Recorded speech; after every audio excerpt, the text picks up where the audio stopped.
Friends, നമ്മൾ marginal കോസ്റ്റിംഗിൽ, അതായത് നമ്മുടെ ഫസ്റ്റ് ഏരിയയിലെ CVP അനാലിസിസിൻ്റെ ബേസിക്സും ക്വസ്റ്റ്യൻസൊക്കെ നമ്മൾ കംപ്ലീറ്റ് ചെയ്തു അല്ലേ. നെക്സ്റ്റ് നമ്മൾ സ്റ്റാർട്ട് ചെയ്യാൻ പോകുന്നത് കീ ഫാക്ടർ അനാലിസിസ് എന്ന് പറയുന്ന ഒരു ഇമ്പോർട്ടൻറ്റ് ടോപ്പിക്കാണ്. അല്ലെങ്കിൽ ലിമിറ്റിംഗ് ഫാക്ടർ എന്നൊക്കെ വിളിക്കാറുണ്ട്, അല്ലെങ്കിൽ പ്രൊഡക്റ്റ് മിക്സ് ഡെസിഷൻ ഇങ്ങനെയൊക്കെ വിളിക്കാറുണ്ട്. നിങ്ങൾ ഇൻ്റർമീഡിയറ്റിൽ പഠിച്ചിട്ടുണ്ട്, സെയിം ടോപ്പിക്കാണ്. പക്ഷേ ക്വസ്റ്റ്യൻസ് വളരെ അഡ്വാൻസ്ഡ് ആയിരിക്കും. ഫൈനൽ ലെവലിൽ SCMലെ ക്വസ്റ്റ്യൻസ് കുറച്ചും കൂടി അഡ്വാൻസ്ഡ് ആയിരിക്കും. ഇൻ്റർമീഡിയറ്റ് നമ്മൾ പഠിച്ച സെയിം ടൈപ്പ് ക്വസ്റ്റ്യൻ അല്ല. ഇൻ്ററിൽ പഠിച്ച ക്വസ്റ്റ്യനും കൂടെ നമ്മൾ ഇവിടെ ഡിസ്കസ് ചെയ്യുന്നുണ്ട്. ഓക്കെ, സോ എന്താണ് കീ ഫാക്ടർ അനാലിസിസ് എന്നുള്ളത് ഞാനൊന്നും കൂടി ഡിസ്കസ് ചെയ്യാം. ഇൻ്ററിൽ നിങ്ങൾക്ക് അറിയാമെന്ന് എനിക്കറിയാം, പക്ഷേ ഞാനൊന്നും കൂടി ഡിസ്കസ് ചെയ്യും. ഓക്കെ, സോ നമുക്കൊരു എക്സാമ്പിൾ വെച്ചിട്ട് നമുക്ക് ഡിസ്കസ് ചെയ്യാം. നമ്മുടെ കമ്പനിയിൽ ഈ ഒരു വർഷത്തിൽ ടോട്ടൽ അവൈലബിൾ അവേഴ്സ് എന്ന് പറഞ്ഞു കഴിഞ്ഞാൽ 55,000 അവേഴ്സാണ്. എക്സാമ്പിളാണ്. എത്രയാണ്? 55,000 അവേഴ്സാണ് നമ്മുടെ കമ്പനിയിൽ ടോട്ടൽ നമുക്ക് അവൈലബിൾ ആയിരിക്കുന്ന അവേഴ്സ്. എന്താ അങ്ങനെ പറഞ്ഞു കഴിഞ്ഞാൽ, ഈ ഒരു വർഷത്തിൽ 55,000 മണിക്കൂർ മാത്രമേ നമ്മളെ കമ്പനി റൺ ചെയ്യുള്ളൂ. അത്രയും ലേബർ അവേഴ്സ് മാത്രമേ നമ്മളെ കയ്യിലുള്ളൂ. 55,000 അവേഴ്സ് കഴിയുന്നതോടുകൂടെ ഈ വർഷത്തെ എൻ്റെ പ്രൊഡക്ഷൻ കംപ്ലീറ്റ് ആവും. അതിൽ കൂടുതൽ അവേഴ്സ് എനിക്ക് കൺസ്യൂം ചെയ്യൽ പോസിബിൾ അല്ല. അതാണ് മീനിങ്. അപ്പോൾ ഇതാണ് നമ്മുടെ കപ്പാസിറ്റി. ഓക്കെ, ഇനി നമ്മൾ പ്രൊഡ്യൂസ് ചെയ്യുന്ന പ്രൊഡക്റ്റ് 3 ടൈപ്പ് പ്രൊഡക്റ്റാണ്. Product A, product B, product C. ഇങ്ങനെ 3 ടൈപ്പ് പ്രൊഡക്റ്റാണ് നമ്മൾ പ്രൊഡ്യൂസ് ചെയ്യുന്നത്. ഓക്കെ, ഇനിയുള്ള ഡാറ്റാസ് നമുക്കൊരു എക്സാമ്പിൾ പറയാം. ലേബർ അവേഴ്സ് ഫോർ എ ഒരു യൂണിറ്റ് പ്രൊഡ്യൂസ് ചെയ്യണമെങ്കിൽ 3 മണിക്കൂറാണ് നമ്മൾക്ക് ആവശ്യമുള്ളത്. B എന്ന് പറയുന്ന പ്രൊഡക്റ്റ് ഒരു യൂണിറ്റ് പ്രൊഡ്യൂസ് ചെയ്യണമെങ്കിൽ 4 മണിക്കൂർ ആവശ്യമുണ്ട്. C ഒരു യൂണിറ്റ് പ്രൊഡ്യൂസ് ചെയ്യണമെങ്കിൽ 2 മണിക്കൂർ ആവശ്യമുണ്ട്. ഇത്രയും അവേഴ്സാണ് ഓരോ യൂണിറ്റ് പ്രൊഡ്യൂസ് ചെയ്യാനും നമ്മൾക്ക് ആവശ്യമുള്ളത്. ഓക്കെ അല്ലേ? യെസ്. ഇനി ഡിമാൻഡ് നോക്കിയേ. മാർക്കറ്റിൽ എത്ര യൂണിറ്റിന് ഡിമാൻഡ് ഉണ്ട്? 10,000 യൂണിറ്റിന് ഡിമാൻഡ് ഉണ്ട്.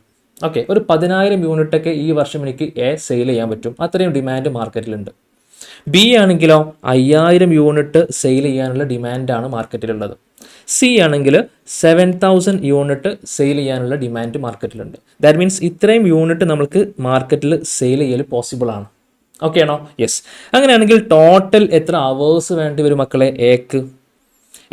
ഒരു യൂണിറ്റ് പ്രൊഡ്യൂസ് ചെയ്യാൻ വേണ്ടിയിട്ട് 3 മണിക്കൂർ ആവശ്യമുണ്ട്. അങ്ങനെ എത്ര യൂണിറ്റ് ആണ് നമുക്ക് മാർക്കറ്റിൽ സെയിൽ ചെയ്യാൻ പറ്റുക? 10,000 യൂണിറ്റ് സെയിൽ ചെയ്യാൻ പറ്റും. That means 10,000 unit into 3 hour, 30,000 hours നമ്മളെ കയ്യിലുണ്ടെങ്കിൽ മാത്രമാണ് ഈ പറയുന്ന 10,000 യൂണിറ്റ് എനിക്ക് സെയിൽ ചെയ്യാൻ പറ്റുള്ളൂ. Is it clear? യെസ്. ഇനി B നോക്കിയേ. 5,000 യൂണിറ്റ് ആണ് മാർക്കറ്റ് ഡിമാൻഡ്. ഓരോ യൂണിറ്റ് പ്രൊഡ്യൂസ് ചെയ്യണമെങ്കിലും 4 അവേഴ്സാണ് നമ്മൾക്ക് ആവശ്യമുള്ളത് അല്ലേ? അപ്പോൾ 5,000 unit into 4 hour, that means 20,000 അവേഴ്സാണ് ബിക്ക് ആവശ്യമുള്ളത്. എങ്ങനെയാണെങ്കിൽ B 5,000 യൂണിറ്റ് മുഴുവനായിട്ടും സെയിൽ ചെയ്യാൻ വേണ്ടിയിട്ട് പ്ലാൻ ചെയ്യുന്നുണ്ടെങ്കിൽ, ദാറ്റ് മീൻസ് 100% സെയിൽസ് നമ്മൾ ചെയ്യുന്നുണ്ടെങ്കിൽ 20,000 അവേഴ്സാണ് ബിക്ക് ആവശ്യമുള്ളത്. നെക്സ്റ്റ് സി മാർക്കറ്റിൽ എത്ര യൂണിറ്റിനാണ് ഡിമാൻഡ് ഉള്ളത് മക്കളെ? 7,000 യൂണിറ്റിനാണ് ഡിമാൻഡ് ഉള്ളത്.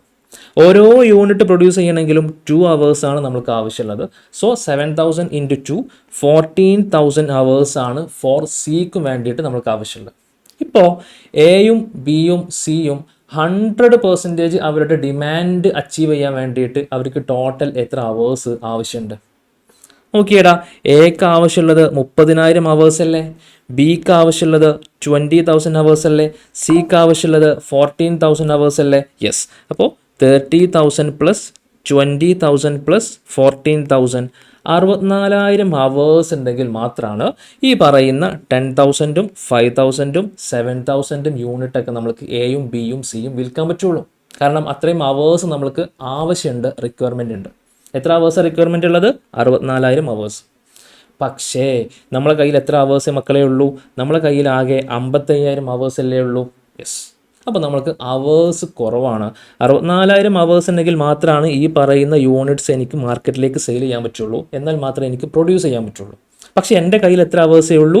55,000 അവേഴ്സേ ഉള്ളൂ. അപ്പോൾ ഞാൻ എന്താ ചെയ്യടാ? എയും ബിയും സിയും മുഴുവനായിട്ടും എനിക്ക് പ്രൊഡ്യൂസ് ചെയ്യൽ പോസിബിൾ അല്ലല്ലോ. പോസിബിൾ അല്ല. കാരണം അത് പോസിബിൾ ആവണമെങ്കിൽ എൻ്റെ അവേഴ്സ് 64,000 ആയിരിക്കണം. അപ്പോൾ ഒരു കാര്യം ഉറപ്പാണ്, ഇതിലേതെങ്കിലും ഒരു പ്രൊഡക്റ്റ് ഞാൻ എന്ത് ചെയ്യണം? സാക്രിഫൈസ് ചെയ്യണം, ഞാൻ ഒഴിവാക്കണം. അവിടെയാണ് നമ്മുടെ ക്വസ്റ്റ്യൻ. എങ്ങനെയാണ് നമ്മൾ ഈ പ്രൊഡക്റ്റുകളെ ഒഴിവാക്കുക? ആണ് ഫസ്റ്റ് പ്രൊഡക്റ്റ്, അതുകൊണ്ട് അങ്ങ് ഒഴിവാക്കാം. അല്ലെങ്കിൽ C കാണാനൊരു രസമില്ല, അതുകൊണ്ട് C അങ്ങ് ഒഴിവാക്കാം. ഇങ്ങനെയാണ് ഡിസിഷൻ എടുക്കുക. നമ്മൾ ബിസിനസ് നടത്തുന്ന ബിസിനസ് ഓണേഴ്സ് ആണ്, അല്ലെങ്കിൽ നമ്മൾ കോസ്റ്റ് അക്കൗണ്ടൻ്റ് ആണ്. നമ്മൾ ഡിസിഷൻ എടുക്കുന്ന സമയത്ത് അതിനൊരു റീസൺ ഉണ്ടായിരിക്കണം. എങ്ങനെയാണ് നമ്മൾ ആ ഡിസിഷൻ എടുക്കുക? എടാ, ഒരു ബിസിനസ് റൺ ചെയ്യുമ്പോൾ അല്ലെങ്കിൽ ഒരു പ്രൊഡക്ഷൻ റൺ ചെയ്യുമ്പോൾ നമ്മുടെ അൾട്ടിമേറ്റ് എയിം എന്താണ്? നമ്മുടെ ഒക്കെ അൾട്ടിമേറ്റ് എയിം എന്ന് പറഞ്ഞു കഴിഞ്ഞാൽ പ്രോഫിറ്റ് ഇൻക്രീസ് ചെയ്യണം. അതിനാണ് നമ്മൾ ബിസിനസ് നടത്തുന്നത്. എന്താണ്? പ്രോഫിറ്റ് ഇൻക്രീസ് ചെയ്യണം. അപ്പോൾ ഈ ഒരു കേസിൽ നമ്മൾക്ക് ഇവിടെ ഏതോ ഒരു പ്രൊഡക്റ്റ് നമ്മൾ സാക്രിഫൈസ് ചെയ്യണമെന്ന് പറഞ്ഞല്ലോ, നമ്മൾ ഒഴിവാക്കണം എന്ന് പറഞ്ഞല്ലോ. അത് ഒഴിവാക്കുന്ന ഡിസിഷൻ എടുക്കുമ്പോൾ ഞാൻ ചിന്തിക്കേണ്ട കാര്യം, എനിക്ക് എങ്ങനെയാണ് മാക്സിമം പ്രോഫിറ്റ് കിട്ടുക? ഇതാണ് എപ്പോഴും എൻ്റെ മൈൻഡിൽ ഉണ്ടായിരിക്കേണ്ടത്. അപ്പോൾ മിനിമം നിങ്ങൾ മനസ്സിലാക്കി വെക്കേണ്ട കാര്യം, എയും ബിയും സിയൊക്കെ വിൽക്കുന്ന സമയത്ത് എനിക്ക് കിട്ടുന്ന പ്രോഫിറ്റ് ഉണ്ടാവുമല്ലോ, പ്രോഫിറ്റ് ഉണ്ടാവും. അതിൽ ഏറ്റവും ലീസ്റ്റ് പ്രോഫിറ്റ് തരുന്ന ആൾ ആരാണോ അയാളങ്ങ് ഒഴിവാക്കിയാൽ മതി. എങ്ങനെ മക്കളെ? എയും ബിയും സിയും ഞാൻ മാർക്കറ്റിൽ സെയിൽ ചെയ്യുന്ന സമയത്ത് എനിക്ക് വളരെ കുറച്ച് പ്രോഫിറ്റ് തരുന്ന ആളാരാണോ ആ പ്രൊഡക്റ്റ് ഞാൻ എന്ത് ചെയ്യുന്നു? അങ്ങോട്ട് ഒഴിവാക്കാൻ വേണ്ടിയിട്ട് പ്ലാൻ ചെയ്യുന്നു. മോസ്റ്റ് പ്രോഫിറ്റ് കിട്ടുന്ന ആളെ ഞാൻ ഒഴിവാക്കാൻ പാടുണ്ടോ? ഒഴിവാക്കാൻ പാടില്ല. അയാളെ ഞാൻ കീപ്പ് ചെയ്യണം. അയാൾ ഓരോ സമയത്തും എനിക്ക് കൂടുതൽ പ്രോഫിറ്റ് തരുന്ന ആശാനാണ്. Agree or not? Agree. So എങ്ങനെയാണ് ആ ഡിസിഷനിലേക്ക് എത്തുക? അപ്പോൾ ഇവിടെ ഒരു പ്രശ്നമുണ്ട്. നമ്മൾക്ക് ഇവിടെ ഈ പറയുന്ന 10,000-ഉം 5,000-ഉം 7,000-ഒക്കെ വിൽക്കാൻ വല്ല ബുദ്ധിമുട്ടുണ്ടോ? ഇല്ല. അത്രയും പ്രൊഡക്റ്റ് വിൽക്കാനുള്ള ഡിമാൻഡ് എൻ്റെ മാർക്കറ്റിലുണ്ട്. ഇനി റോ മെറ്റീരിയൽ കിട്ടാൻ വല്ല ബുദ്ധിമുട്ടുണ്ടോ ഇത് പ്രൊഡ്യൂസ് ചെയ്യാൻ വേണ്ടിയിട്ട്? ഇല്ല. അൺലിമിറ്റഡ് ആയിട്ട് എനിക്ക് റോ മെറ്റീരിയൽ കിട്ടും. ക്യാഷിന് വല്ല കുറവ് എൻ്റെ കയ്യിലുണ്ടോ? അതുമില്ല. ഇഷ്ടംപോലെ ക്യാഷ് ഉണ്ട്. എന്താണ് എൻ്റെ ലിമിറ്റ്? എനിക്ക് എന്താണ് ഇവിടെ പ്രശ്നമുള്ളത്? കൺസ്ട്രെയിൻ ആയത് എന്താണ്? അവേഴ്സാണ്. എന്തുണ്ടായിട്ടും കാര്യമില്ല. ആകെ 55,000 അവേഴ്സ് മാത്രമേ എൻ്റെ കയ്യിലുള്ളൂ. അതിൻ്റെ ഉള്ളിൽ നടക്കുന്ന ബിസിനസ് മാത്രമേ നമുക്ക് ചെയ്യാൻ പറ്റുള്ളൂ. അപ്പോൾ ഒരു കാര്യം എനിക്ക് ഉറപ്പായി, ആകെ 55,000 അവേഴ്സാണ് എൻ്റെ മുമ്പിലുള്ളത്. ഓരോ മണിക്കൂർ കഴിയുമ്പോഴും ഏറ്റവും കൂടുതൽ പ്രോഫിറ്റ് കിട്ടുന്ന രീതിയിലായിരിക്കണം എൻ്റെ ബിസിനസ് റൺ ചെയ്യേണ്ടത്. അതെന്തുകൊണ്ടാണ് മക്കളെ? എടാ, ആകെ 55,000 അവേഴ്സ് എനിക്ക് ബിസിനസ് റൺ ചെയ്യാൻ പറ്റുള്ളൂ. അത്രയും മണിക്കൂർ മാത്രമേ എനിക്ക് പ്രൊഡ്യൂസ് ചെയ്യാൻ പറ്റുള്ളൂ. അപ്പോൾ എന്തായിരിക്കണം എൻ്റെ എയിം? ഈ 55,000 മണിക്കൂറിൽ ഓരോ മണിക്കൂർ കഴിയുമ്പോഴും എൻ്റെ പ്രോഫിറ്റ് ഏറ്റവും മാക്സിമം ആയിരിക്കണം. പ്രോഫിറ്റ് പെർ അവർ ഏറ്റവും മാക്സിമം ആയിരിക്കണം. അതിൻ്റെ റീസൺ എന്താണ്? ഇവിടെ അവേഴ്സാണ് ലിമിറ്റ്. ബാക്കിയൊക്കെ എനിക്ക് അൺലിമിറ്റഡ് ആയിട്ട് കിട്ടും. അതുകൊണ്ട് അതൊന്നും ഇവിടെ വിഷയമല്ല. ഇവിടെ ഏറ്റവും കുറവുള്ളത്, അല്ലെങ്കിൽ എനിക്കിവിടെ കൺസ്ട്രെയിൻ ആയത് അവേഴ്സാണ്. അതുകൊണ്ട് ഓരോ മണിക്കൂറിലും എൻ്റെ പ്രോഫിറ്റ് ഏറ്റവും കൂടുതൽ കിട്ടുന്നത് എവിടെയാണോ ആ പ്രൊഡക്റ്റാണ് ഞാൻ സെയിൽ ചെയ്യേണ്ടത്. ഓക്കെ അല്ലേ? യെസ്, അത് മൈൻഡിൽ വെക്ക്. ഇനി ഒരു ഡാറ്റയും കൂടെ നമുക്ക് അഡീഷണലി ജോയിൻ ചെയ്യാം. Contribution per unit. ഒരു യൂണിറ്റ് വിൽക്കുന്ന സമയത്ത് നിങ്ങൾക്ക് 20 റുപ്പീസ് കോൺട്രിബ്യൂഷൻ കിട്ടും. ശ്രദ്ധിക്കണേ. ഞാൻ പറഞ്ഞത് എന്താണ്? ഒരു യൂണിറ്റ് വിൽക്കുന്ന സമയത്ത് നിങ്ങൾക്ക് 20 റുപ്പീസ് കോൺട്രിബ്യൂഷൻ കിട്ടും. ബി ഒരു യൂണിറ്റ് വിൽക്കുന്ന സമയത്ത് നിങ്ങൾക്ക് 40 റുപ്പീസ് കോൺട്രിബ്യൂഷൻ കിട്ടും. ഓരോ യൂണിറ്റിൻ്റെ കോൺട്രിബ്യൂഷനെ പറയുന്നത് കേട്ടോ. സി ഒരു യൂണിറ്റ് വിൽക്കുന്ന സമയത്ത് നിങ്ങൾക്ക് 25 റുപ്പീസ് കോൺട്രിബ്യൂഷൻ കിട്ടും. ഓക്കെ അല്ലേ? എടാ, ഇപ്പോഴും നിങ്ങൾക്ക് ഡെസിഷൻ എടുക്കാൻ പറ്റുമോ? നോക്കിയേ, ഏറ്റവും കൂടുതൽ കോൺട്രിബ്യൂഷൻ തരുന്നത് ഏതാശാനാണ്? ബി അല്ലടാ കോൺട്രിബ്യൂഷൻ തരുന്നത്. 40 റുപ്പീസാണ് ബി നമ്മൾക്ക് തരുന്ന contribution. Is it clear? Yes. എന്ന് കരുതി നമ്മൾ ബി ആണോ ഏറ്റവും കൂടുതൽ പ്രൊഡ്യൂസ് ചെയ്യേണ്ടത്? കാരണം ആളല്ലേ നമുക്ക് ഏറ്റവും കൂടുതൽ കോൺട്രിബ്യൂഷൻ തരുന്നത്. യെസ്. പക്ഷേ അവിടെ ഒരു പ്രശ്നമുണ്ട്. അങ്ങനെ നിങ്ങൾ ഡെസിഷൻ എടുക്കരുത്. ഞാൻ നിങ്ങളോട് പറഞ്ഞിരുന്നു, നമ്മളെ സംബന്ധിച്ചോളം ഇവിടെ യൂണിറ്റ്സ് സെയിൽ ചെയ്യുന്നതിലല്ല ലിമിറ്റിംഗ് ഫാക്ടർ ഉള്ളത്. നമ്മൾക്ക് കൺസ്ട്രെയിൻ ഇവിടെ യൂണിറ്റ് സെയിൽ ചെയ്യുന്ന ക്വാണ്ടിറ്റിക്കല്ല. നമ്മുടെ ലിമിറ്റ് എന്ന് പറഞ്ഞു കഴിഞ്ഞാൽ അവേഴ്സാണ്. ആകെ 55,000 അവേഴ്സ് മാത്രമേ നമ്മൾ കയ്യിലുള്ളൂ. അപ്പോൾ ഞാൻ എന്താ ശ്രദ്ധിക്കേണ്ടത്? എല്ലാ സമയത്തും ആകെ 55,000 മണിക്കൂറേ ഉള്ളൂ. അതുകൊണ്ട് ഓരോ മണിക്കൂറിലും ഏറ്റവും കൂടുതൽ പ്രോഫിറ്റ് തരുന്നത് ഏത് പ്രൊഡക്റ്റാണോ അതാണ് ഞാൻ സെയിൽ ചെയ്യേണ്ടത്. ഓക്കെ അല്ലേ? സോ ഞാൻ എന്ത് ചെയ്യുന്നു? ഈ കോൺട്രിബ്യൂഷൻ പെർ അവർ കാൽക്കുലേറ്റ് ചെയ്യുന്നു. എന്തിനാ? ഓരോ മണിക്കൂറിലും ഏറ്റവും കൂടുതൽ പ്രോഫിറ്റ് തരുന്ന, അല്ലെങ്കിൽ ഏറ്റവും കൂടുതൽ കോൺട്രിബ്യൂഷൻ തരുന്ന ആശാൻ ആരാണോ അവരെയാണ് ഞാൻ കൂടുതൽ മോട്ടീവ് ചെയ്യേണ്ടത്. ആ പ്രൊഡക്റ്റാണ് ഞാൻ കൂടുതൽ സെയിൽ ചെയ്യേണ്ടത്. Is it clear? Yes. So നോക്കിയേ, എന്നെ സംബന്ധിച്ചോളം ഒരു യൂണിറ്റ് വിറ്റ് കഴിഞ്ഞാൽ എനിക്ക് 20 റുപ്പീസ് കോൺട്രിബ്യൂഷൻ കിട്ടും. അത് ഒരു യൂണിറ്റ് വിറ്റാലല്ലേ? അങ്ങനെയാണെങ്കിൽ ഒരു മണിക്കൂറിന് എത്ര കോൺട്രിബ്യൂഷൻ കിട്ടും? Very simple. എടാ, ഈ 20 റുപ്പീസ് കിട്ടണമെങ്കിൽ ഞാൻ എത്ര മണിക്കൂർ വർക്ക് ചെയ്യണം? 3 മണിക്കൂർ വർക്ക് ചെയ്യേണ്ടേ? ഒരു യൂണിറ്റ് പ്രൊഡ്യൂസ് ചെയ്യാൻ വേണ്ടിയിട്ട് 3 മണിക്കൂർ എന്ന് പറഞ്ഞിട്ടില്ലേ? ഈ 3 മണിക്കൂർ വർക്ക് ചെയ്താൽ മാത്രമേ ഈ പറയുന്ന 20 റുപ്പീസ് എനിക്ക് കോൺട്രിബ്യൂഷൻ കിട്ടുള്ളൂ. അങ്ങനെയാണെങ്കിൽ ഒരു മണിക്കൂറിന് എത്ര കിട്ടുക? 20 റുപ്പീസ് എന്ന് പറഞ്ഞു കഴിഞ്ഞാൽ 3 മണിക്കൂറിനാണ്, ഡിവൈഡഡ് ബൈ 3 അവേഴ്സ്.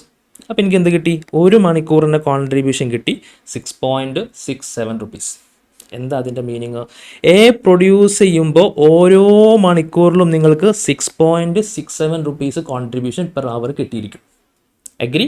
ഓരോ മണിക്കൂർ നിങ്ങൾ ഇങ്ങനെ പ്രൊഡ്യൂസ് ചെയ്യുമ്പോഴും ഓരോ മണിക്കൂറിന് 6.667 റുപ്പീസ് നിങ്ങൾക്ക് എന്ത് കിട്ടും? കോൺട്രിബ്യൂഷൻ കിട്ടും.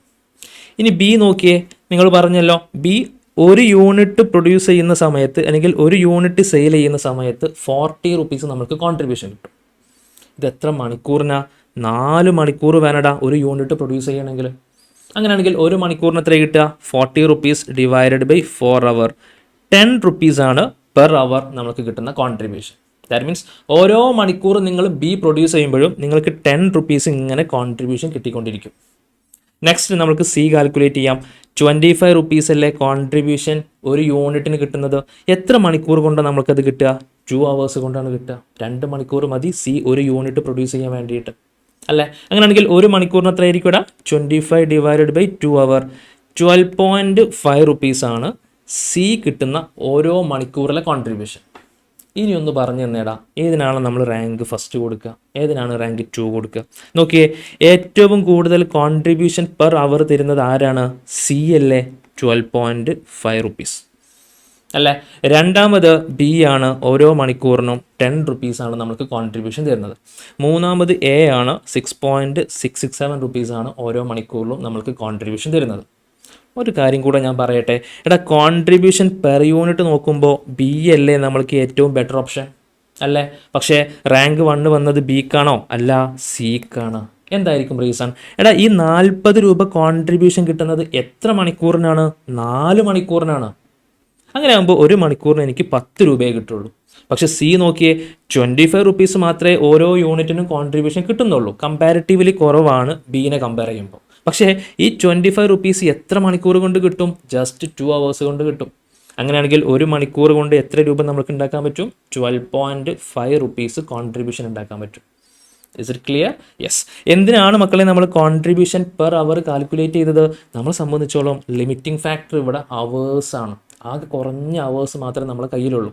അപ്പോൾ ഓരോ മണിക്കൂറിലും എനിക്ക് ഏറ്റവും കൂടുതൽ പ്രോഫിറ്റ് കിട്ടണം, അല്ലെങ്കിൽ ഏറ്റവും കൂടുതൽ കോൺട്രിബ്യൂഷൻ കിട്ടണം. ഇതാണ് നമ്മുടെ എയിം. ഓക്കെ അല്ലേ? എന്തുകൊണ്ടാണ് ഇവിടെ കോൺട്രിബ്യൂഷൻ എടുത്തത്? പ്രോഫിറ്റ് അല്ലേ സാർ എടുക്കേണ്ടത്? എടാ ഫിക്സഡ് കോസ്റ്റ് എല്ലാ കേസിലും സെയിം അല്ലേ? അപ്പോൾ അതിന് വല്ല ഇഫക്റ്റും ഉണ്ടോ? ഒരു എഫക്റ്റും ഇല്ല. സോ അത് നമ്മൾ ഇഗ്നോർ ചെയ്തു. ക്ലിയർ? യെസ്. ഇപ്പോൾ നമ്മൾക്ക് മനസ്സിലായി എ ആണ് നമ്മൾക്ക് ഏറ്റവും ലീസ്റ്റ് പ്രോഫിറ്റ് തരുന്നത്, സി ആണ് നമ്മൾക്ക് ഏറ്റവും മോസ്റ്റ് പ്രോഫിറ്റ് തരുന്നത്. അപ്പോൾ എന്ത് റിസ്ക് എടുത്തും ഞാൻ സി പ്രൊഡ്യൂസ് ചെയ്യണം. കാരണം സി ഓരോ മണിക്കൂറിലും എനിക്ക് കൂടുതൽ പ്രോഫിറ്റ് തരുന്ന ആളാണ്. ഇതല്ലേ നമ്മളെ മൈൻഡിൽ ഉണ്ടാവേണ്ടത്. സോ നമ്മൾ എങ്ങനെയാണ് ഈ പറയുന്ന 55,000 അവേഴ്സിന് ഞാൻ ഇവർക്ക് 3 പേർക്കും വീതം വെച്ച് കൊടുക്കുക? ഇതാണ് നമ്മൾ ഇനി നെക്സ്റ്റ് ഡിസ്കസ് ചെയ്യാൻ പോകുന്നത്. Okay, so statement of allocation. Total available hours എൻ്റെ കയ്യിൽ എത്ര മണിക്കൂറുണ്ട് മക്കളെ? 55,000 മണിക്കൂറല്ലേ ഉള്ളത്? യെസ്. ഞാൻ ആർക്കാണ് ഫസ്റ്റ് ഞാൻ അലോക്കേറ്റ് ചെയ്യേണ്ടത്? റാങ്ക് 1-നല്ലേ ഫസ്റ്റ് അലോക്കേറ്റ് ചെയ്യേണ്ടത്. കാരണം എന്താ? ഓരോ മണിക്കൂറിലും റാങ്ക് 1 ആണ് നമുക്ക് ഏറ്റവും കൂടുതൽ പ്രോഫിറ്റ് തരുന്നത്. സോ ഞാൻ സിക്കാണ് ഞാൻ ഫസ്റ്റ് അലോക്കേറ്റ് ചെയ്യേണ്ടത്. സി എത്ര യൂണിറ്റ് ആണ് മാർക്കറ്റിൽ ഡിമാൻഡ് ഉള്ളത്? 7,000 യൂണിറ്റ് വരെ മാർക്കറ്റിൽ ഡിമാൻഡ് ഉണ്ട്. അപ്പോൾ ഞാൻ 7,000 യൂണിറ്റും പ്രൊഡ്യൂസ് ചെയ്യണം. കാരണം എന്താ? ഈ ചങ്ങാതിയാണ് നമുക്ക് ഏറ്റവും കൂടുതൽ പ്രോഫിറ്റ് തരുന്നത് അല്ലേ? സോ 7,000 യൂണിറ്റ് ആണ് ഡിമാൻഡ്. ഓരോ യൂണിറ്റിനും 2 അവേഴ്സാണ് നമ്മൾക്ക് റിക്വയർമെൻ്റ് ഉള്ളത്. സോ 7,000 ഇൻറ്റു 2 14,000 അവേഴ്സാണ് സിക്കും വേണ്ടിയിട്ട് നമ്മൾ മാറ്റി വെക്കേണ്ടത്. സോ അത് ഞാൻ ആദ്യം അങ്ങ് അലോക്കേറ്റ് ചെയ്യുന്നു. റാങ്ക് 1 ആയിട്ടുള്ള സിക്ക് 7,000 യൂണിറ്റ് ആണ് പ്രൊഡ്യൂസ് ചെയ്യേണ്ടത്. ഇൻറ്റു ഓരോ യൂണിറ്റ് പ്രൊഡ്യൂസ് ചെയ്യാനും 2 അവേഴ്സാണ് ആവശ്യമുള്ളത്. ദാറ്റ് മീൻസ് 14,000 അവേഴ്സാണ് റാങ്ക് 1-ന് വേണ്ടിയിട്ട് നമ്മൾ മാറ്റി വെക്കുന്നത് അല്ലേ? ഇനി രണ്ടാമത്, അപ്പോൾ 55,000 അവേഴ്സ് ടോട്ടൽ ഉണ്ടായിരുന്നു, അതിൽ 14,000 അവേഴ്സ് കുറഞ്ഞു. ഇനിയും ബാലൻസ് അവേഴ്സ് ഉണ്ടല്ലോ. യെസ്. അതുകൊണ്ട് അത് ഞാൻ എന്ത് ചെയ്യുന്നു? റാങ്ക് 2-ന് അലോക്കേറ്റ് ചെയ്യുന്നു. റാങ്ക് 2 ആരാണ്? റാങ്ക് 2 ബി ആണ്. ബി എത്ര യൂണിറ്റ് ആണ് മക്കളെ പ്രൊഡ്യൂസ് ചെയ്യുന്നത്? 20,000 യൂണിറ്റ് ആണ് പ്രൊഡ്യൂസ് ചെയ്യുന്നത്. സോ 20,000 ഇൻറ്റു ഓരോ യൂണിറ്റിനും 4 മണിക്കൂർ വീതം വേണം. അപ്പോൾ 20,000 ഇൻറ്റു 4 ചെയ്യുമ്പോൾ എനിക്ക് ബിക്ക് ആവശ്യമുള്ള അവേഴ്സ് കിട്ടും. 20,000 അല്ല, 5,000 ആണ് കേട്ടോ. യെസ്, 5,000 ഇൻറ്റു 4 ചെയ്യുമ്പോൾ എനിക്ക് മനസ്സിലായി 20,000 അവേഴ്സാണ് നമ്മൾക്ക് ബിക്ക് ആവശ്യമുള്ളത്. സോ ഞാൻ 5,000 യൂണിറ്റ് ഇൻറ്റു 4 അവേഴ്സ് 20,000 യൂണിറ്റ് ഞാൻ ബിക്കും കൊടുത്തു അല്ലേ? ഇപ്പോൾ 14,000 അവേഴ്സ് ഞാൻ റാങ്ക് 1 ആയിട്ടുള്ള സിക്കും കൊടുത്തു. 20,000 അവേഴ്സ് ഞാൻ റാങ്ക് 2 ആയിട്ടുള്ള ബിക്കും കൊടുത്തു. എത്ര അവേഴ്സ് കഴിഞ്ഞു? 20 + 14 34,000 അവേഴ്സ് നമ്മളത് കംപ്ലീറ്റ് ആയി അല്ലേ? 34,000 അവേഴ്സ് നമ്മൾ റിക്വയർമെൻറ്റിന് വേണ്ടിയിട്ട് സിക്കും ബിക്കും കൊടുത്തു. ഇനി എത്ര അവേഴ്സാണ് ബാക്കി ഉണ്ടാവുക? സ്വാഭാവികമായിട്ടും ഇനി ബാലൻസ് ഉള്ളത് 21,000 അവേഴ്സാണ്. ഓക്കെ, അത്രയും അവേഴ്സ് ബാലൻസ് ഉണ്ട്. ഇനി നമ്മൾ ആർക്കാണ് അലോക്കേറ്റ് ചെയ്യാനുള്ളത്? റാങ്ക് 3 ആയിട്ടുള്ള നെക്സ്റ്റ് റാങ്ക് ആയിട്ടുള്ള എക്കാണ് അലോക്കേറ്റ് ചെയ്യേണ്ടത്. എക്ക് ആക്ച്വലി എത്ര അവേഴ്സ് വേണടാ? 10,000 × 3 ടോട്ടൽ 30,000 അവേഴ്സ് അല്ലേ എക്ക് ആവശ്യമുള്ളത് 100% കപ്പാസിറ്റിയും യൂസ് ചെയ്യുകയാണെങ്കിൽ. പക്ഷെ നമ്മളെ കയ്യിൽ എത്ര അവേഴ്സേ ഉള്ളൂ? ബാലൻസ് 21,000 അവേഴ്സ് മാത്രമേ ഉള്ളൂ അല്ലേ? 55,000 14,000 20,000 കുറച്ച് കഴിഞ്ഞാൽ ബാലൻസ് 21,000 അവേഴ്സേ ഉള്ളൂ. പക്ഷെ എത്ര അവേഴ്സാണ് ആവശ്യമുള്ളത്? എക്ക് 30,000 അവേഴ്സ് ആവശ്യമുണ്ട്. അപ്പോൾ ആ പറയുന്ന ഫുൾ ക്വാണ്ടിറ്റിയും നമ്മൾക്ക് പ്രൊഡ്യൂസ് ചെയ്യൽ പോസിബിൾ അല്ലല്ലോ. ഈ 10,000 യൂണിറ്റ് മുഴുവനായിട്ടും പ്രൊഡ്യൂസ് ചെയ്യൽ പോസിബിൾ അല്ല. കാരണം 10,000 യൂണിറ്റ് പ്രൊഡ്യൂസ് ചെയ്യണമെങ്കിൽ 30,000 അവേഴ്സ് വേണം. എൻ്റെ കയ്യിലാകെ 21,000 അവേഴ്സേ ഉള്ളൂ. അപ്പോൾ ഞാൻ ഇനി റിവൈസ് കാൽക്കുലേഷൻ ചെയ്യണം. അങ്ങനെയാണെങ്കിൽ ഈ 21,000 അവേഴ്സ് കൊണ്ട് എത്ര യൂണിറ്റ് പ്രൊഡ്യൂസ് ചെയ്യാൻ പറ്റും? ഇത് നമ്മളൊന്ന് റിവൈസ് കാൽക്കുലേറ്റ് ചെയ്യണം. Very simple. റാങ്ക് 3A ആകെ നമ്മളെ കയ്യിൽ ഇനി അവൈലബിൾ ആയിരിക്കുന്ന അവേഴ്സ് എന്ന് പറഞ്ഞു കഴിഞ്ഞാൽ 21,000 അവേഴ്സാണ് അല്ലേ? യെസ്. ഓരോ യൂണിറ്റ് പ്രൊഡ്യൂസ് ചെയ്യാനും എത്ര അവേഴ്സ് ആവശ്യമുണ്ട്? 3 മണിക്കൂർ ആവശ്യമുണ്ട്. So divided by 3. അപ്പോൾ എനിക്ക് മനസ്സിലായി 7,000 യൂണിറ്റാണ് എനിക്ക് പ്രൊഡ്യൂസ് ചെയ്യാൻ പറ്റുക. അതെങ്ങനെ മക്കളെ മനസ്സിലായത്? 21,000 അവേഴ്സാണ് ഇനി അവൈലബിൾ അവേഴ്സ് ഉള്ളത് അല്ലേ? ഈ 21,000 അവേഴ്സ് കൊണ്ട് ഒരുപാട് യൂണിറ്റ്സ് എനിക്ക് പ്രൊഡ്യൂസ് ചെയ്യാൻ പറ്റും. ഓരോ യൂണിറ്റ് പ്രൊഡ്യൂസ് ചെയ്യണമെങ്കിലും എത്ര അവേഴ്സ് വേണം? 3 മണിക്കൂർ വേണം. അപ്പോൾ ഈ 21,000 അവേഴ്സിൽ എത്ര 3 മണിക്കൂറുണ്ടെന്ന് നോക്കിയാൽ പോരെ? അപ്പോൾ നമുക്ക് എന്ത് കിട്ടും? എത്ര യൂണിറ്റാണ് പ്രൊഡ്യൂസ് ചെയ്യാൻ പറ്റുകയെന്ന് കിട്ടും. അപ്പോൾ എനിക്ക് മനസ്സിലായി 7,000 യൂണിറ്റാണ് റാങ്ക് 3 ആയിട്ടുള്ള എനിക്ക് പ്രൊഡ്യൂസ് ചെയ്യാൻ പറ്റുള്ളൂ. ആക്ച്വലി എത്ര യൂണിറ്റാണ് ഡിമാൻഡ്? 10,000 യൂണിറ്റ്. ഈ 10,000 യൂണിറ്റിൽ ജസ്റ്റ് 7,000 യൂണിറ്റ് മാത്രമേ എനിക്ക് പ്രൊഡ്യൂസ് ചെയ്യൽ പോസിബിൾ ആവുള്ളൂ. ബാലൻസ് 3,000 യൂണിറ്റ് ഞാൻ ഇഗ്നോർ ചെയ്യണം. കാരണം എന്താ? എൻ്റെ അവേഴ്സ് ലിമിറ്റഡ് ആണ്, കൺസ്ട്രെയിൻ ആണ്. ഓക്കെ അല്ലേ? യെസ്. ഇനി പ്രൊഡക്റ്റ് മിക്സ് ഒന്ന് പറഞ്ഞെന്നേ. Very simple. എടാ എത്ര യൂണിറ്റാണ് നിങ്ങൾ പ്രൊഡ്യൂസ് ചെയ്യാൻ പ്ലാൻ ചെയ്തത്? 7,000 യൂണിറ്റ് അല്ലേ? അത്രയും യൂണിറ്റ് അല്ലേ നമുക്ക് പ്രൊഡ്യൂസ് ചെയ്യാൻ പറ്റുള്ളൂ. യെസ്. ബി നമ്മൾ പറഞ്ഞിട്ടുണ്ട് മുഴുവൻ യൂണിറ്റ് നമ്മൾ പ്രൊഡ്യൂസ് ചെയ്യുന്നുണ്ട് അല്ലേ? 5,000 യൂണിറ്റ് മുഴുവനായിട്ട് നമ്മൾ പ്രൊഡ്യൂസ് ചെയ്യുന്നുണ്ട്. So B equal to 5,000 unit. C ഒക്കെ ഫസ്റ്റ് റാങ്ക് അല്ലേ? ആൾക്ക് നമ്മൾ മുഴുവനായിട്ടും കൊടുക്കുന്നില്ലേ? സോ സിക്ക് 7,000 യൂണിറ്റ് ആണ് ഡിമാൻഡ്. അത് മുഴുവനായിട്ടും നമ്മൾ അലോക്കേറ്റ് ചെയ്തു. ഓക്കെ ആണോ? ഇവിടെ സാക്രിഫൈസ് ചെയ്തത് എ മാത്രമാണ്. ഒരു 3,000 യൂണിറ്റ് ആണ് എ സാക്രിഫൈസ് ചെയ്തത്. 10,000 യൂണിറ്റ് ആയിരുന്നു ടോട്ടൽ ഡിമാൻഡ്. അതിൽ 7,000 യൂണിറ്റ് ആണ് എ പ്രൊഡ്യൂസ് ചെയ്യുന്നുള്ളൂ. ബാലൻസ് 3,000 യൂണിറ്റ് സാക്രിഫൈസ് ചെയ്തു. അത് ഇഗ്നോർ ചെയ്തു. അപ്പോൾ ഇതാണ് നമ്മുടെ ലേറ്റസ്റ്റ് പ്രൊഡക്റ്റ് മിക്സ്. ഇത്രയാണ് നമ്മുടെ ഡിമാൻഡ്. ആക്ച്വലി ഇത്രയും ഡിമാൻഡ് ഉണ്ട്. പക്ഷേ ഇത് നമുക്ക് അച്ചീവ് ചെയ്യൽ പോസിബിൾ അല്ല. നമ്മൾ അവേഴ്സ് കുറവാണ്. അതുകൊണ്ട് നമ്മൾ മോസ്റ്റ് പ്രോഫിറ്റബിലിറ്റി കാൽക്കുലേറ്റ് ചെയ്തിട്ട് ഞാൻ മനസ്സിലാക്കി ഈ പറയുന്ന പ്രൊഡക്റ്റ് മിക്സിൽ സെയിൽ ചെയ്യുമ്പോഴാണ് എനിക്ക് ഏറ്റവും കൂടുതൽ പ്രോഫിറ്റ് കിട്ടുക അല്ലേ? അത് നമ്മൾ റാങ്കിങ് ഒക്കെ ചെക്ക് ചെയ്ത ശേഷമാണ് നമ്മൾ ഈ പറയുന്ന ഒരു കൺക്ലൂഷനിലേക്ക് നമ്മൾ എത്തിയിട്ടുള്ളത്. ഓക്കെ അല്ലേ? യെസ്. സോ ഇതിനാണ് നമ്മൾ കീ ഫാക്ടർ അനാലിസിസ് എന്ന് പറയുന്നത്. കീ ഫാക്ടർ ഇവിടെ എന്താണ് മക്കളെ? ഇവിടെ അവേഴ്സാണ് കീ ഫാക്ടർ. ഇവിടെ കൺസ്ട്രെയിൻ ആയിട്ട് നിൽക്കുന്നത് അവേഴ്സാണ്. അതുകൊണ്ട് ഞാൻ എന്ത് ചെയ്യണം? ഓരോ മണിക്കൂറിലും എനിക്ക് ഏറ്റവും കൂടുതൽ പ്രോഫിറ്റ് തരുന്ന ആശാൻ ആരാണോ അവരെയാണ് ഞാൻ കൂടുതൽ മോട്ടീവ് ചെയ്യേണ്ടത്. അവരാണ് ഞാൻ കൂടുതൽ പ്രൊഡ്യൂസ് ചെയ്യേണ്ടത്. ലീസ്റ്റ് പ്രോഫിറ്റ് തരുന്ന ആൾ ഞാൻ എന്ത് ചെയ്യണം? എപ്പോഴും ഇഗ്നോർ ചെയ്യണം. ഓക്കെ അല്ലേ? ഇവിടെ അവേഴ്സ് ആയതുകൊണ്ടാണ് ഞാൻ ഇവിടെ കോൺട്രിബ്യൂഷൻ പെർ അവർ കൺസിഡർ ചെയ്തത്. ഇനി ഫോർ എക്സാമ്പിൾ ഇവിടെ അവേഴ്സിന് പകരം റോ മെറ്റീരിയൽ ആണെന്ന് വെച്ചോ. റോ മെറ്റീരിയൽ 55,000 കിലോഗ്രാം മാത്രമേ നമ്മളെ കയ്യിലുള്ളൂ. അപ്പോൾ ഞാൻ എങ്ങനെയാണ് ഈ പറയുന്ന കോൺട്രിബ്യൂഷൻ കാൽക്കുലേറ്റ് ചെയ്യുക? കോൺട്രിബ്യൂഷൻ പെർ അവറിന് പകരം കോൺട്രിബ്യൂഷൻ പെർ kg ചെയ്യണം.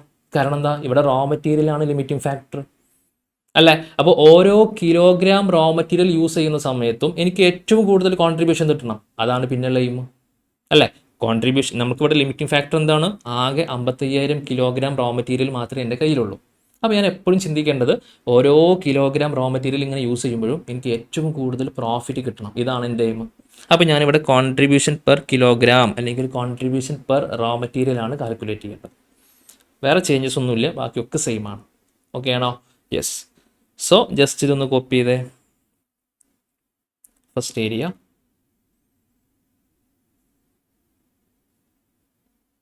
then second. സോ നമുക്ക് ക്വസ്റ്റ്യൻ സ്റ്റാർട്ട് ചെയ്യാം. ക്വസ്റ്റ്യൻ നമ്പർ 1 ആണ് നമ്മൾ ഫസ്റ്റ് ഡിസ്കസ് ചെയ്യുന്നത്. പ്രൊഡക്റ്റ് മിക്സ് ഡിസിഷനിലെ question number 1. Okay.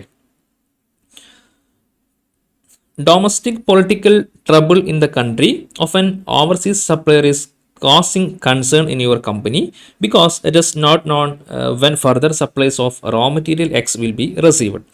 The current stock held of the particular raw material is 17,000 kilogram, which cost 1,36,000 rupees. Based on raw material X, your company make 5 different products and the expected demand for each of this for the next 3 months is given below together with other relevant information. അപ്പോൾ ഇവിടെ നമുക്ക് raw material available അല്ല എന്ന് പറയുന്നുണ്ട്. Already ഇനി നമുക്ക് raw material purchase ചെയ്യാൻ available അല്ല. കറൻ്റ്ലി എൻ്റെ കയ്യിൽ എത്ര റോ മെറ്റീരിയൽ ഉണ്ട്? 17,000 കിലോഗ്രാം ആണ് എൻ്റെ കയ്യിലുള്ള റോ മെറ്റീരിയൽ. അതിൻ്റെ വാല്യൂ 1,36,000 റുപ്പീസാണ്. അപ്പോൾ ഇവിടെ ലിമിറ്റിംഗ് ഫാക്ടർ ആയിരിക്കുന്നത് ക്വാണ്ടിറ്റിയാണ്, അതായത് റോ മെറ്റീരിയൽ ആണ് അല്ലേ. നമ്മൾക്ക് ആകെ ഇത്ര കിലോഗ്രാം റോ മെറ്റീരിയൽ മാത്രമേ നമുക്ക് ഈ വർഷം അവൈലബിൾ ആവുള്ളൂ. ഈ വർഷമല്ല, 3 months. Okay, for the next 3 months എന്നാണ് പറഞ്ഞത്. അപ്പോൾ അടുത്ത 3 മാസത്തേക്ക് ഈ പറയുന്ന 17,000 കിലോഗ്രാം റോ മെറ്റീരിയൽ മാത്രമേ എനിക്ക് അവൈലബിൾ ആവുള്ളൂ. അപ്പോൾ ഇവിടുത്തെ ലിമിറ്റിംഗ് ഫാക്ടർ എന്താണ്?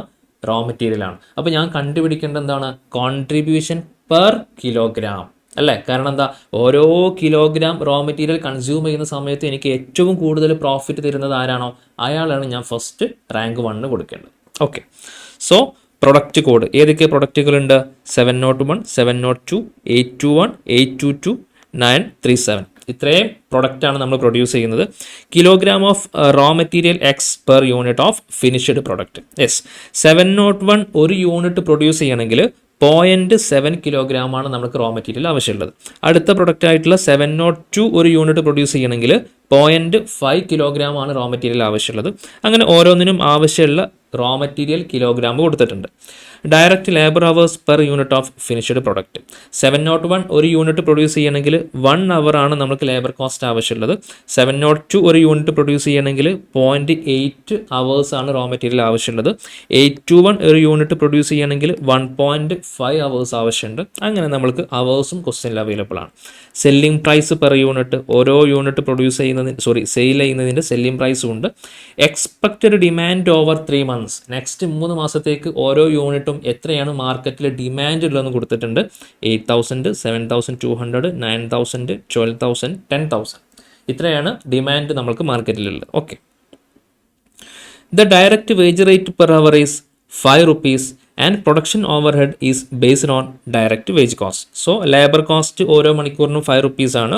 മാത്രമല്ല പ്രൊഡക്ഷൻ ഓവർഹെഡ് വേജസിൻ്റെ 100% ആണ് ക്വസ്റ്റ്യനിൽ പറഞ്ഞിട്ടുണ്ട്. യെസ്, അപ്പോൾ പ്രൊഡക്ഷൻ ഓവർഹെഡ് ഓരോ മണിക്കൂറിനും 5 രൂപയാണ് കോസ്റ്റ് വരിക അല്ലേ. രണ്ടും സെയിം ആണ്. The variable overhead absorption rate being 40% and the fixed overhead absorption rating is 60%. That means ഓരോ മണിക്കൂറിനും 5 രൂപയാണ് ലേബർ കോസ്റ്റ് വരിക എന്ന് പറഞ്ഞു. ഓരോ മണിക്കൂറിനും 5 രൂപയാണ് പ്രൊഡക്ഷൻ ഓവർഹെഡും വരിക എന്ന് പറഞ്ഞിട്ടുണ്ട്. ഈ 5 രൂപയിൽ 40% വേരിയബിൾ പ്രൊഡക്ഷൻ ഓവർഹെഡ് ആണ്. ബാലൻസ് 60% ഫിക്സഡ് പ്രൊഡക്ഷൻ ഓവർഹെഡ് ആണ്. Variable selling cost including sales commission are 15% of selling price. അതിന് പുറമെ വേരിയബിൾ സെല്ലിംഗ് ഓവർഹെഡ് നമ്മുടെ സെയിൽസ് പ്രൈസിൻ്റെ 15% ആണ് കൊടുക്കേണ്ടത്. Okay, budgeted fixed selling and administration cost are 3 lakh rupees per annum. നേരത്തെ പറഞ്ഞത് വേരിയബിൾ സെല്ലിംഗ് കോസ്റ്റ് എന്നല്ലേ? യെസ്, ഇപ്പോൾ പറഞ്ഞത് budgeted fixed selling and administration cost എന്നാണ് പറഞ്ഞത്. നേരത്തെ വേരിയബിൾ ആണ് പറഞ്ഞത്, ഇപ്പോൾ ഫിക്സഡ് ആണ്. ഫിക്സഡ് കോസ്റ്റ് എത്രയാണ്? 3 lakh rupees per annum. ഒരു വർഷത്തേക്കാണ് 3 lakh rupees. പക്ഷെ നമ്മൾ കൺസിഡർ ചെയ്യേണ്ടത് 3 മാസത്തേക്കല്ല മക്കളെ. 3 മാസത്തേക്കുള്ള ഡാറ്റ അല്ലേ ക്വസ്റ്റ്യനിൽ ചോദിച്ചത്. സോ നമ്മൾ 3 lakh rupees ഒരു വർഷത്തേക്കാണ്, നമ്മൾ അതിനെ 3 മാസത്തിലേക്ക് കൺവേർട്ട് ചെയ്യണം. Okay, assume that the fixed production overhead incurred will equal the absorbed figure. You are required to show that quantity of the raw material on hand out to be allocated to which product in order to maximize profit for the forthcoming 3 months. Okay, 3 മാസത്തേക്ക് നമ്മൾ ഏതൊക്കെ പ്രൊഡക്റ്റാണ് നമ്മൾ produce ചെയ്യേണ്ടത് നമുക്ക് ഏറ്റവും കൂടുതൽ profit കിട്ടാൻ വേണ്ടിയിട്ട്. ഇതാണ് first question. Present A brief statement showing contribution and profit for the forthcoming 3 months if your suggestion in A is adopted. Nothing, നമ്മൾ പ്രൊഡക്റ്റ് മിക്സ് കാൽക്കുലേറ്റ് ചെയ്യുമല്ലോ. ഏതൊക്കെ പ്രൊഡക്റ്റാണ് നമ്മൾ പ്രൊഡ്യൂസ് ചെയ്യേണ്ടത് ഏറ്റവും കൂടുതൽ പ്രോഫിറ്റ് കിട്ടാൻ വേണ്ടിയിട്ട് നമ്മൾ കാൽക്കുലേറ്റ് ചെയ്യും. ശേഷം നമ്മളത് പ്രൂവ് ചെയ്ത് കൊടുക്കണം. ഇങ്ങനെയൊക്കെ നമ്മൾ പ്രൊഡക്റ്റ് മിക്സ് ഫിക്സ് ചെയ്ത് കഴിഞ്ഞാൽ എനിക്ക് ഇത്ര രൂപക്ക് പ്രോഫിറ്റ് കിട്ടും. അതിന് പ്രോഫിറ്റ് സ്റ്റേറ്റ്മെൻറ്റ് ഉണ്ടാക്കിയാൽ മതി, വേറൊന്നുമില്ല. Comment briefly on the analysis you user to aid the decision making process in A and give 3 other example of business problems where this type of analysis can be useful. Okay, നമുക്ക് complete ചെയ്യാം. സ്വാഭാവികമായിട്ടും ആദ്യം നമ്മൾ ചെയ്യേണ്ടത് എന്താണ്? നമ്മൾ ചെയ്യേണ്ടത് first ranking അല്ലേടാ, നമ്മളിവിടെ ആദ്യം ചെയ്തത് റാങ്കിങ് കാൽക്കുലേഷൻ അല്ലേ. സോ സ്വാഭാവികമായിട്ടും നമ്മൾ ഫസ്റ്റ് ചെയ്യേണ്ടത് റാങ്കിങ് ആണ്. So statement of ranking. അതിനു മുമ്പ് raw material cost per kilogram നമുക്കൊന്ന് കാൽക്കുലേറ്റ് ചെയ്യാം. ക്വസ്റ്റ്യനിൽ പെർ കിലോഗ്രാം കൊടുത്തിട്ടുണ്ടോ? ക്വസ്റ്റ്യനിൽ പറഞ്ഞത് 1,36,000 രൂപയാണ് നമുക്ക് മെറ്റീരിയൽ കോസ്റ്റ് കേട്ടോ, ലേബർ കോസ്റ്റ് അല്ല. 1,36,000 രൂപയാണ് നമുക്ക് ടോട്ടൽ മെറ്റീരിയൽ കോസ്റ്റ്. അത് എത്ര കിലോഗ്രാമിനാണ്? 17,000 കിലോഗ്രാമിനാണ്. അങ്ങനെയാണെങ്കിൽ 1 കിലോഗ്രാമിന് എത്രയായിരിക്കും?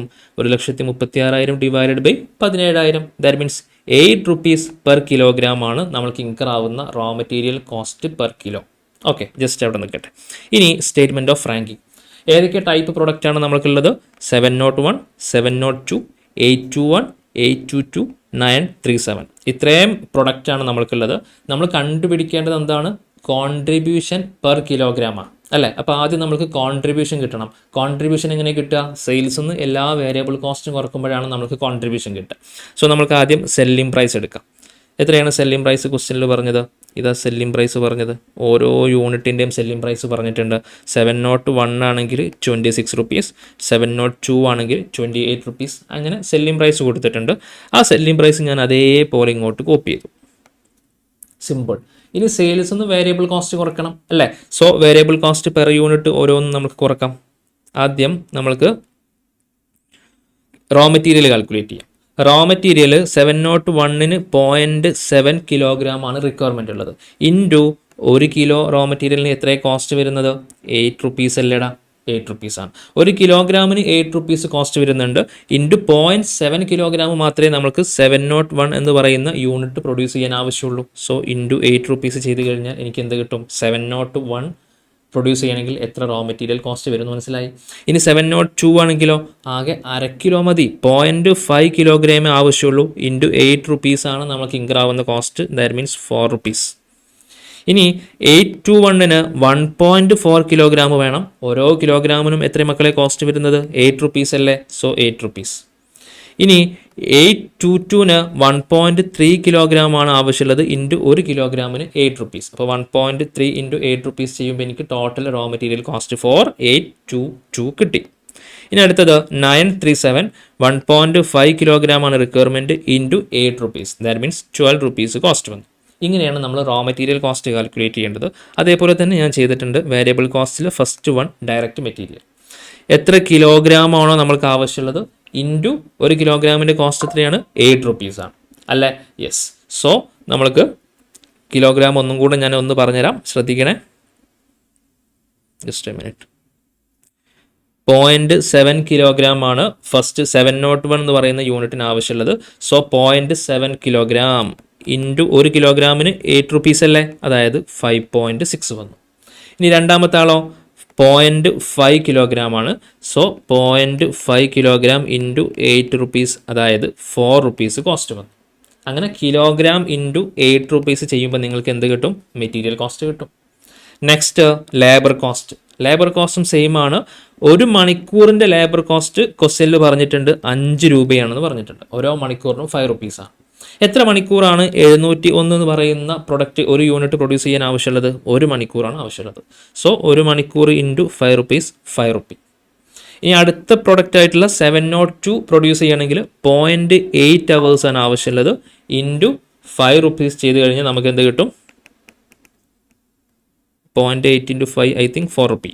അങ്ങനെ നമ്മൾക്ക് എന്ത് കിട്ടും? ലേബർ കോസ്റ്റും കാൽക്കുലേറ്റ് ചെയ്യാൻ പറ്റും. അതാണ് ഞാനിവിടെ കൺസിഡർ ചെയ്തത്. ലേബർ കോസ്റ്റ് എത്രയാണോ നമ്മൾക്ക് അവേഴ്സ് ആവശ്യമുള്ളത് ഓരോ യൂണിറ്റ് പ്രൊഡ്യൂസ് ചെയ്യാനും, ഇൻറ്റു ഓരോ മണിക്കൂറിനും എത്രയാണോ നമുക്ക് ലേബർ കോസ്റ്റ് വരിക? 5 റുപ്പി. സോ അതോടുകൂടെ നമുക്ക് ലേബർ കോസ്റ്റും നമ്മൾ കംപ്ലീറ്റ് ചെയ്തു. Next variable overhead. Variable production overhead എന്താ ക്വസ്റ്റ്യനിൽ പറഞ്ഞത്? വേജസിൻ്റെ 40% ആണ് നമുക്ക് വേരിയബിൾ ഓവർഹെഡ്. വേജസ് 5 റുപ്പീസ് അല്ലേ മക്കളെ. അപ്പോൾ അതിൻ്റെ 40% എടുത്താൽ മതി. ലേബർ കോസ്റ്റിൻ്റെ 40%. ഒന്നാമത്തെ കേസാണെങ്കിൽ 5 റുപ്പീസിൻ്റെ 40% എന്ന് പറഞ്ഞു കഴിഞ്ഞാൽ 2 റുപ്പി. രണ്ടാമത്തെ പ്രൊഡക്റ്റ് ആണെങ്കിൽ 4 റുപ്പീസിൻ്റെ 40%, അതായത് 1.6 റുപ്പീസ്. മൂന്നാമത്തെ പ്രൊഡക്റ്റ് 7.5 റുപ്പീസിൻ്റെ 40%, അതായത് 3 റുപ്പീസ്. അങ്ങനെ നമ്മൾ എല്ലാം 40% എടുത്തു കഴിഞ്ഞാൽ വേരിയബിൾ പ്രൊഡക്ഷൻ ഓവർഹെഡുമായി. Last one variable selling overhead. എന്താണ് വേരിയബിൾ സെല്ലിംഗ് ഓവർഹെഡ് പറഞ്ഞത്?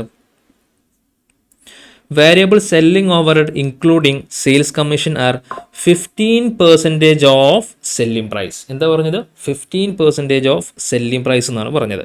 സോ വെരി സിമ്പിൾ, 26 റുപ്പീസ് അല്ലേ മക്കളെ നമ്മുടെ സെല്ലിംഗ് പ്രൈസ്. അതിൻ്റെ 15% എന്ന് പറഞ്ഞു കഴിഞ്ഞാൽ 3.9 റുപ്പി. രണ്ടാമത് 28 റുപ്പീസാണ് സെല്ലിംഗ് പ്രൈസ്. അതിൻ്റെ 15% എന്ന് പറഞ്ഞു കഴിഞ്ഞാൽ 4.2 റുപ്പീസ്. മൂന്നാമത് 34 റുപ്പീസാണ് നമ്മുടെ സെല്ലിംഗ് പ്രൈസ്. അതിൻ്റെ 15% എന്ന് പറഞ്ഞു കഴിഞ്ഞാൽ 5.1 റുപ്പി. നാലാമത് 38 റുപ്പീസാണ് നമ്മുടെ സെല്ലിംഗ് പ്രൈസ്. അതിൻ്റെ 15% എന്ന് പറഞ്ഞു കഴിഞ്ഞാൽ 5.7 റുപ്പീസ്. ഇങ്ങനെയാണ് നമ്മൾ എന്ത് ചെയ്യേണ്ടത്? സെല്ലിംഗ് ഓവർഹെഡും കംപ്ലീറ്റ് ചെയ്യേണ്ടത്. ഇതോടുകൂടെ വേരിയബിൾ കോസ്റ്റ് മുഴുവനായിട്ട് നമ്മൾ കംപ്ലീറ്റ് ചെയ്തു. സെയിൽസിൽ നിന്ന് എല്ലാ വേരിയബിൾ കോസ്റ്റും കുറച്ച് കഴിഞ്ഞാൽ നമുക്ക് എന്ത് കിട്ടും? കോൺട്രിബ്യൂഷൻ കിട്ടും. സെയിൽസിൽ നിന്ന് എല്ലാ വേരിയബിൾ കോസ്റ്റും കുറച്ച് കഴിഞ്ഞാൽ നമുക്ക് എന്ത് കിട്ടും? കോൺട്രിബ്യൂഷൻ കിട്ടും. ഇങ്ങനെയാണ് നമ്മൾ ഓരോന്നിൻ്റെയും കോൺട്രിബ്യൂഷൻ കണ്ടുപിടിക്കേണ്ടത്. ഇപ്പോൾ നമ്മൾ എന്താ കണ്ടുപിടിച്ചിട്ടുള്ളൂ? കോൺട്രിബ്യൂഷൻ പെർ യൂണിറ്റ് കണ്ടുപിടിച്ചിട്ടുള്ളൂ. നമുക്ക് എന്താ കിട്ടേണ്ടത്? കോൺട്രിബ്യൂഷൻ പെർ കിലോഗ്രാം അല്ലേ? അപ്പോൾ നമ്മൾ ആദ്യം എന്ത് ചെയ്യുന്നു? ആദ്യം കിലോഗ്രാം കണ്ടുപിടിക്കുന്നു. എത്ര കിലോഗ്രാം ആണ് ഓരോ യൂണിറ്റ് പ്രൊഡ്യൂസ് ചെയ്യാനും നമ്മൾക്ക് ആവശ്യമുള്ളത്? 701 എന്ന് പറയുന്ന പ്രൊഡക്റ്റ് ഒരു യൂണിറ്റ് പ്രൊഡ്യൂസ് ചെയ്യാൻ എനിക്ക് എത്ര കിലോഗ്രാം ആവശ്യമുണ്ട്? 0.7 കിലോഗ്രാം ആണ് ആവശ്യമുള്ളത് അല്ലേ? അപ്പോൾ ഞാനിവിടെ 0.7 കിലോഗ്രാം കൊടുത്തു. ഇനി 702 ഒരു യൂണിറ്റ് പ്രൊഡ്യൂസ് ചെയ്യണമെങ്കിൽ എത്ര കിലോഗ്രാം ആവശ്യമുണ്ട്? 0.5 കിലോഗ്രാം ആവശ്യമുണ്ട്. സോ ഞാൻ 0.5 കിലോഗ്രാം. ഇനി അടുത്ത പ്രൊഡക്റ്റ് 821 എന്ന് പറയുന്ന പ്രൊഡക്റ്റ് പ്രൊഡ്യൂസ് ചെയ്യണമെങ്കിൽ 104 കിലോഗ്രാം ആവശ്യമുള്ളത്. 1.4 കിലോഗ്രാം ആണ് ആവശ്യമുള്ളത്. സോ ഞാൻ 1.4 കിലോഗ്രാം കൊടുത്തു. അടുത്തതിന് 1.3 കിലോഗ്രാം, അടുത്തതിന് 1.5 കിലോഗ്രാം. ഇനി ഞാൻ എന്താ കണ്ടുപിടിക്കേണ്ടത്? കോൺട്രിബ്യൂഷൻ പെർ കിലോഗ്രാം കണ്ടുപിടിക്കണം ഇല്ലേ? യെസ്. എടാ, കോൺട്രിബ്യൂഷൻ പെർ യൂണിറ്റ് എനിക്ക് കിട്ടുന്നത് 9.5 റുപ്പീസാണ്. അത് എത്ര കിലോഗ്രാം റോ മെറ്റീരിയൽ യൂസ് ചെയ്യുമ്പോഴാണ്? 0.7 കിലോഗ്രാം റോ മെറ്റീരിയൽ യൂസ് ചെയ്യുമ്പോഴാണ്. അങ്ങനെയാണെങ്കിൽ 1 കിലോഗ്രാം റോ മെറ്റീരിയൽ യൂസ് ചെയ്യുമ്പോൾ എനിക്ക് എത്ര കോൺട്രിബ്യൂഷൻ കിട്ടും? 9.5 ഡിവൈഡഡ് ബൈ 0.7. ദാറ്റ് മീൻസ് 13.6 റുപ്പീസാണ് ഓരോ കിലോഗ്രാം റോ മെറ്റീരിയൽ യൂസ് ചെയ്യുമ്പോഴും 701 എന്ന് പറയുന്ന പ്രൊഡക്റ്റ് പ്രൊഡ്യൂസ് ചെയ്യുമ്പോൾ എനിക്ക് കിട്ടുന്നത് അല്ലേ? ഇനി അടുത്തത് 702 കേസാണെങ്കിൽ കോൺട്രിബ്യൂഷൻ ഒരു യൂണിറ്റ് വിറ്റ് കഴിഞ്ഞാൽ എനിക്ക് 14.2 റുപ്പീസ് കോൺട്രിബ്യൂഷൻ കിട്ടും. അത് എത്ര കിലോഗ്രാമിന് റോ മെറ്റീരിയൽ യൂസ് ചെയ്യേണ്ടത്? 0.5. അങ്ങനെയാണെങ്കിൽ 1 കിലോഗ്രാം റോ മെറ്റീരിയൽ യൂസ് ചെയ്യുമ്പോൾ എനിക്ക് എത്ര കോൺട്രിബ്യൂഷൻ കിട്ടും? 14.2 ഡിവൈഡഡ് ബൈ 0.5. ദാറ്റ് മീൻസ് 28.4 റുപ്പീസാണ് ഓരോ കിലോഗ്രാം റോ മെറ്റീരിയൽ യൂസ് ചെയ്യുമ്പോഴും എനിക്ക് കിട്ടുന്ന കോൺട്രിബ്യൂഷൻ. ഏതിൻ്റെ കേസിൽ? 702 പ്രൊഡ്യൂസ് ചെയ്യുമ്പോൾ. ഇനി 821 ആണെങ്കിൽ വെരി സിമ്പിൾ, 7.2 ഡിവൈഡഡ് ബൈ 1.4, അതായത് 5.14. അടുത്തത് 822 ആണെങ്കിൽ 14.2 ഡിവൈഡഡ് ബൈ 1.3, അതായത് 10.9. ലാസ്റ്റ് വൺ 937 ആണെങ്കിൽ 12.2 ഡിവൈഡഡ് ബൈ 1.5, ദാറ്റ് മീൻസ് 8.13. ഇപ്പോൾ എനിക്ക് എന്ത് കിട്ടി? കോൺട്രിബ്യൂഷൻ പെർ കിലോഗ്രാം കിട്ടി അല്ലേ? ഇനി റാങ്കിങ് ചെയ്യാൻ വലിയ ബുദ്ധിമുട്ടുണ്ടോടാ? ഏറ്റവും കൂടുതൽ കോൺട്രിബ്യൂഷൻ കിട്ടുന്നത് 702 702 സംബന്ധിച്ചോളം 28.4 റുപ്പീസാണ് നമുക്ക് കോൺട്രിബ്യൂഷൻ പെർ കിലോഗ്രാം കിട്ടുന്നത്. So rank 1. അടുത്തത് 701 ആണ് 13.6 റുപ്പീസ് കോൺട്രിബ്യൂഷൻ പെർ കിലോഗ്രാം കിട്ടുന്നത്. So rank 2. അടുത്തത് 822 ആണ് 10.9 റുപ്പീസ് നമുക്ക് കോൺട്രിബ്യൂഷൻ പെർ അവർ കിട്ടുന്നുണ്ട്. That means rank 3. അടുത്തത് 937, പിന്നെ ലാസ്റ്റ് 821. ഇത്രയാണ് നമ്മുടെ റാങ്കിങ് ഉള്ളത് അല്ലേ? യെസ്. റാങ്കിങ് കഴിഞ്ഞാൽ നമ്മൾ പിന്നെ ചെയ്യാനുള്ളത് നമ്മുടെ അലോക്കേഷൻ ആണ് അല്ലേ? സ്റ്റേറ്റ്മെൻറ്റ് ഓഫ് അലോക്കേഷൻ ആണ് പിന്നെ നമുക്ക് ചെയ്യാനുള്ളത്.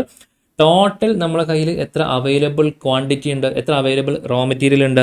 17,000 കിലോഗ്രാം ആണ് നമ്മളെ കയ്യിൽ ടോട്ടൽ അവൈലബിൾ ആയിരിക്കുന്ന റോ മെറ്റീരിയൽ അല്ലേ? അതിൽ ആർക്കാണ് നമ്മൾ ഫസ്റ്റ് കൊടുക്കേണ്ടത്? റാങ്ക് 1-നല്ലേ നമ്മൾ ഫസ്റ്റ് കൊടുക്കേണ്ടത് അല്ലടാ? അപ്പോൾ 702 എന്ന് പറയുന്ന പ്രൊഡക്റ്റാണ് നമ്മൾ ഫസ്റ്റ് പ്രൊഡ്യൂസ് ചെയ്യേണ്ടത്. അപ്പോൾ 702 പ്രൊഡ്യൂസ് ചെയ്യണമെങ്കിൽ ഞാൻ എത്ര കിലോഗ്രാം റോ മെറ്റീരിയൽ കൊടുക്കണം? എത്രയാണ് റിക്വയർമെൻറ്റ്? അത് മുഴുവനായിട്ട് ഞാൻ ഫസ്റ്റ് അവർക്ക് അലോക്കേറ്റ് ചെയ്യുന്നു. സോ അലോക്കേറ്റ് ടു റാങ്ക് 1, അതായത് 702 എന്ന് പറയുന്ന റോ മെറ്റീരിയൽ. അവർക്ക് എത്ര യൂണിറ്റ് ആണ് അവരുടെ ഡിമാൻഡ്? 702 സംബന്ധിച്ചോളം ഓക്കെ 7200 യൂണിറ്റാണ് അവരുടെ മാക്സിമം ഡിമാൻഡ്. ഓരോ യൂണിറ്റ് പ്രൊഡ്യൂസ് ചെയ്യാനും 0.5 കിലോഗ്രാമാണ് റോ മെറ്റീരിയൽ ആവശ്യമുള്ളത്. അപ്പോൾ 7200 ഇൻറ്റു 0.5 ചെയ്യുമ്പോൾ അവർക്ക് എത്ര കിലോഗ്രാമാണ് റോ മെറ്റീരിയൽ ആവശ്യമുള്ളത് മനസ്സിലായി അല്ലേ? 7200 യൂണിറ്റ് ഇൻറ്റു 0.5 ദാറ്റ് മീൻസ് 3600 കിലോഗ്രാമാണ് റാങ്ക് 1-ന് നമ്മൾ അലോക്കേറ്റ് ചെയ്യേണ്ട റോ മെറ്റീരിയൽ അല്ലേ? അപ്പോൾ 17000 കിലോഗ്രാമിൽ നിന്ന് 3600 കിലോഗ്രാം കുറച്ച് കഴിഞ്ഞാൽ ബാലൻസ് 13400 കിലോഗ്രാം ആണ് ഇനി ബാലൻസ് ഉള്ളത്. അതിന് റാങ്ക് 2-നല്ലേ കൊടുക്കേണ്ടത്? റാങ്ക് 2 ആരാണ്? റാങ്ക് 2 701 ആണ് റാങ്ക് 2. 701-ന് എത്ര യൂണിറ്റ് ആണ് മാക്സിമം ഡിമാൻഡ്? 8000 യൂണിറ്റ് ആണ് മാക്സിമം ഡിമാൻഡ്. ഓരോ യൂണിറ്റ് പ്രൊഡ്യൂസ് ചെയ്യാനും 0.7 കിലോഗ്രാം ആണ് റോ മെറ്റീരിയൽ ആവശ്യമുള്ളത്. സോ ഈസി ആയിട്ട് കംപ്ലീറ്റ് ചെയ്യാം. Allocate to rank 2 8000 unit into 0.7 kilogram that means 5600 kilogram ആണ് റാങ്ക് 2-ന് ആവശ്യമുള്ളത് അല്ലേ? അപ്പോൾ നോക്കിയേ 17000 കിലോഗ്രാം എന്ന് 3600 കുറഞ്ഞു, 5600 കുറഞ്ഞു. ഇനി ബാലൻസ് 7800 കിലോഗ്രാം ആണ് ബാലൻസ് ഉള്ളത്. യെസ്, അതുകൊണ്ട് ഇനി റാങ്ക് 3-ലേക്ക് കൊടുക്കാമല്ലോ. റാങ്ക് 3 ആരാണ്? 822 എന്ന് പറയുന്ന പ്രൊഡക്റ്റാണ് റാങ്ക് 3. ഓക്കെ, നമുക്ക് നോക്കാം.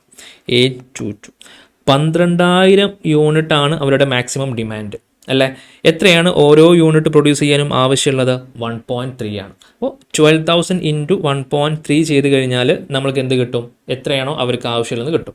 അത് that mean I think 15000 kilogram എങ്ങോട്ട് ആവശ്യമുണ്ട്. പക്ഷേ നമ്മുടെ കയ്യിൽ എത്ര ബാലൻസ് ഉള്ളൂ മക്കളെ? 7800 കിലോഗ്രാം മാത്രമേ ബാലൻസ് ഉള്ളൂ. സോ ഞാൻ എന്താ ചെയ്യേണ്ടത്?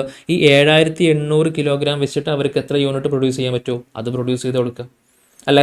സോ അലോക്കേറ്റ് ടു റാങ്ക് 3 822 എത്ര യൂണിറ്റ്സ് ആണ് കിട്ടുക നോക്കാം. 7800 കിലോഗ്രാം ആണ് നമ്മുടെ കയ്യിലുള്ളത്. ഓരോ യൂണിറ്റ് പ്രൊഡ്യൂസ് ചെയ്യാനും എത്രയാണ് ആവശ്യമുള്ള റോ മെറ്റീരിയൽ? 1.3 കിലോഗ്രാം ആണ്.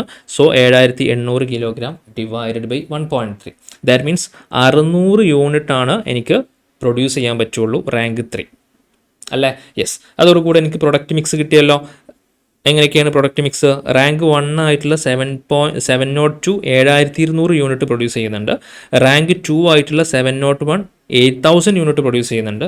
റാങ്ക് 3 ആയിട്ടുള്ള 822 600 യൂണിറ്റ് പ്രൊഡ്യൂസ് ചെയ്യുന്നുണ്ട്. അപ്പോൾ ബാലൻസ് ഉള്ള 5 നമ്മൾ 3 മാത്രമേ പ്രൊഡ്യൂസ് ചെയ്യുന്നുള്ളൂ, ബാക്കി 2 നമ്മൾ ഇഗ്നോർ ചെയ്യും. ഓക്കെ, ഇതാണ് പ്രൊഡക്റ്റ് മിക്സ്. ലാസ്റ്റ് ക്വസ്റ്റ്യനിൽ ചോദിച്ചത് പ്രോഫിറ്റബിലിറ്റി സ്റ്റേറ്റ്മെൻറ്റ് അല്ലേ? സോ ഗിവ് വിത്ത് പ്രോഫിറ്റബിലിറ്റി സ്റ്റേറ്റ്മെൻറ്റ് ഏതൊക്കെയാണ്? 701 702 822 ഇതാണ് നമ്മൾ പ്രൊഡ്യൂസ് ചെയ്യാൻ ഉദ്ദേശിക്കുന്നത്. പ്രോഫിറ്റബിലിറ്റി കാൽക്കുലേറ്റ് ചെയ്യുമ്പോൾ സ്വാഭാവികമായിട്ടും നമ്മൾ എന്ത് ചെയ്യണം? സെയിൽസിൽ നിന്ന് എല്ലാ കോസ്റ്റും റെഡ്യൂസ് ചെയ്യണം. അപ്പോഴാണ് പ്രോഫിറ്റബിലിറ്റി കിട്ടുക. എത്രയാണ് യൂണിറ്റ്സ്? 701 എത്ര യൂണിറ്റ് ആണ് മാക്സിമം ഡിമാൻഡ്? 8000 യൂണിറ്റ് അല്ലേ? 702 7200 യൂണിറ്റും. സോ 8000 യൂണിറ്റും 7200. 822 നമ്മൾക്കറിയാം ഡിമാൻഡ് 12000 യൂണിറ്റ് ഉണ്ട്. പക്ഷെ നമുക്ക് എത്ര യൂണിറ്റ് മാത്രമേ പ്രൊഡ്യൂസ് ചെയ്യാൻ പറ്റുള്ളൂ? 6000 യൂണിറ്റാണ് നമുക്ക് മാക്സിമം പ്രൊഡ്യൂസ് ചെയ്യാൻ പറ്റുള്ളൂ. സോ ഞാൻ ആ 6000 യൂണിറ്റും അതേപോലെ എഴുതിയിട്ടുണ്ട്. ഓക്കെ അല്ലേ? സോ യൂണിറ്റ്സ് കംപ്ലീറ്റ് ആയി. ഇനി നമുക്ക് സെയിൽസ് മൈനസ് വേരിയബിൾ കോസ്റ്റ് ഒക്കെ ചെയ്യാം. പക്ഷേ ഓൾറെഡി നമ്മൾക്ക് ഒരു യൂണിറ്റിൻ്റെ കോൺട്രിബ്യൂഷൻ നമ്മൾ കണ്ടുപിടിച്ച് വെച്ചിട്ടുണ്ട്. ഓരോ പ്രൊഡക്റ്റിൻ്റെയും കോൺട്രിബ്യൂഷൻ പെർ യൂണിറ്റ് നമ്മൾ കണ്ടുപിടിച്ച് വെച്ചിട്ടുണ്ട്. സോ നമ്മൾ വീണ്ടും സെല്ലിംഗ് പ്രൈസിൽ നിന്ന് വേരിയബിൾ കോസ്റ്റ് കുറച്ച് കോൺട്രിബ്യൂഷൻ കണ്ടുപിടിച്ച് അങ്ങനെയൊന്നും ചെയ്യേണ്ട. ഈസി ആയിട്ട് നമുക്ക് കംപ്ലീറ്റ് ചെയ്യാൻ പറ്റും. 701 സംബന്ധിച്ചോളം കോൺട്രിബ്യൂഷൻ 9.5 ആണ്. 702 സംബന്ധിച്ചോളം കോൺട്രിബ്യൂഷൻ 14.2 ആണ്. 822 സംബന്ധിച്ചോളം കോൺട്രിബ്യൂഷൻ 14.2 ആണ്. ഇത് ഞാൻ എന്ത് ചെയ്യുന്നു? നേരെ ഇങ്ങോട്ട് കോപ്പി ചെയ്യുന്നു. 9.5 14.2 14.2.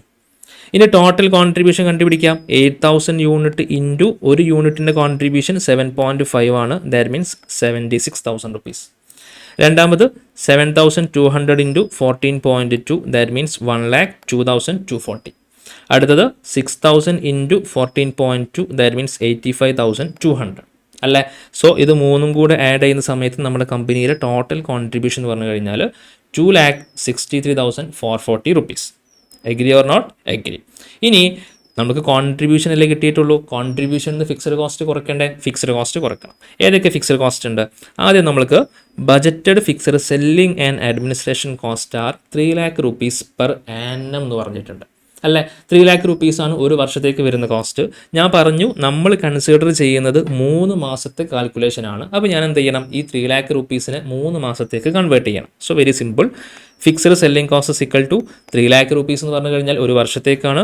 ഇൻറ്റു 3/12 ചെയ്യുമ്പോൾ നമുക്ക് 3 മാസത്തെ ഫിക്സഡ് കോസ്റ്റ് കിട്ടി. അത് എത്രയാണ്? 75,000 rupees. എഗ്രി? യെസ്. ഇനി ഒരു ഫിക്സഡ് കോസ്റ്റും ഉണ്ട്. ഫിക്സഡ് കോസ്റ്റ് എന്താ പറഞ്ഞത് നോക്കിയേ, നമ്മൾ 40% the variable over head absorption rate being 40%, അത് നമ്മൾ വേരിയബിൾ കോസ്റ്റിൽ എടുത്തിട്ടുണ്ട്. And the fixed over head absorption rate being 60%. ഒരു മണിക്കൂറിൻ്റെ ലേബർ കോസ്റ്റ് 5 rupees ആണ്. ഈ 5 rupeesൻ്റെ 40% ആണ് വേരിയബിൾ കോസ്റ്റ്. ഈ 5 rupeesൻ്റെ 60% എന്താണ്? ഫിക്സഡ് കോസ്റ്റാണ്. അത് അബ്സോർപ്ഷൻ ബേസിംഗ് ആണെന്ന് ക്വസ്റ്റ്യനിൽ സ്പെഷ്യലി പറഞ്ഞിട്ടുണ്ട്. അപ്പോൾ നമുക്ക് നോക്കാം എങ്ങനെയാണ് ഫിക്സഡ് കോസ്റ്റ് കാൽക്കുലേറ്റ് ചെയ്യുക. Working note for fixed production overhead. ഏതൊക്കെ യൂണിറ്റ്സ് ആണ് മക്കളെ നമ്മൾ പ്രൊഡ്യൂസ് ചെയ്യുന്നത്? 701 702 822. ഈ 3 പ്രൊഡക്റ്റുകളെ നമ്മൾ പ്രൊഡ്യൂസ് ചെയ്യുന്നത്. എത്ര യൂണിറ്റ് വീതമാണ് പ്രൊഡ്യൂസ് ചെയ്യുന്നത്?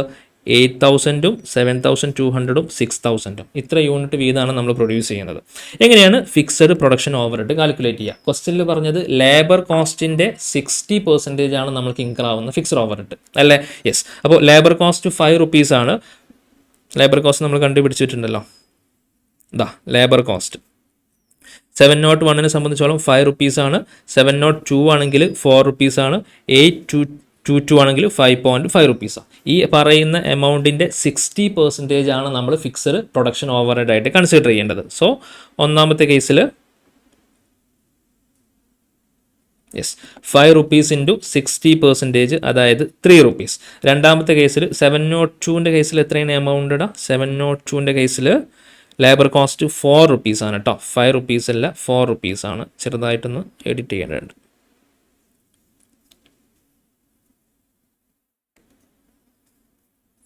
4 rupees. 4 rupeesൻ്റെ 60% എന്ന് പറഞ്ഞു കഴിഞ്ഞാൽ 2.4 rupees. മൂന്നാമത് 822ന് 5.5 rupees ആണ് ലേബർ കോസ്റ്റ്. അതിൻ്റെ 60% എന്ന് പറഞ്ഞു കഴിഞ്ഞാൽ 3.3 rupees. ഇപ്പോൾ നമ്മൾക്ക് ഒരു യൂണിറ്റിൻ്റെ ഫിക്സഡ് കോസ്റ്റ് അല്ലേ കിട്ടിയത്? എങ്ങനെയാണ് ടോട്ടൽ ഫിക്സഡ് കോസ്റ്റ് കാൽക്കുലേറ്റ് ചെയ്യുക? 8,000 യൂണിറ്റ് ആണ് നമ്മൾ പ്രൊഡ്യൂസ് ചെയ്യുന്നത്. Into 3 rupees, that means 24,000 rupees. ഇനി 702 ആണെങ്കിലോ 7,200 യൂണിറ്റ് ആണ് പ്രൊഡ്യൂസ് ചെയ്യുന്നത്. Into 2.4 rupees, that means 17,280. അടുത്തത് 822 ആണ്. 6,000 into 3.4, that means 19,800 rupees. Agree? അപ്പോൾ ടോട്ടൽ മൂന്നും കൂടെ ആഡ് ചെയ്ത് കഴിഞ്ഞാൽ നമ്മളെ കമ്പനിക്ക് ഇൻകർ ആവുന്ന ടോട്ടൽ ഫിക്സഡ് ഓവർഹെഡ് 61,080 രൂപയാണ് നമ്മൾക്ക് ഫിക്സഡ് ഓവർഹെഡ് അല്ലേ? അപ്പോൾ നമ്മൾ ആദ്യം ഫിക്സഡ് സെല്ലിംഗ് ഓവർഹെഡ് കണ്ടുപിടിച്ചു. രണ്ടാമത് നമ്മൾ ഫിക്സഡ് പ്രൊഡക്ഷൻ ഓവർഹെഡ് കണ്ടുപിടിച്ചു. നമ്മുടെ കോൺട്രിബ്യൂഷനിൽ നിന്ന് ഈ പറയുന്ന 2 ഫിക്സഡ് കോസ്റ്റും കുറച്ച് കഴിഞ്ഞാൽ ബാലൻസ് നമുക്ക് പ്രോഫിറ്റ് എത്ര കിട്ടിയിട്ടുണ്ട്? 1,27,360 rupees ആണ് നമുക്ക് കിട്ടിയ പ്രോഫിറ്റ്. ഓക്കെ ആണോ? Yes. So our answer is completed. Copy ചെയ്തേ. ഫസ്റ്റ് ഏരിയ,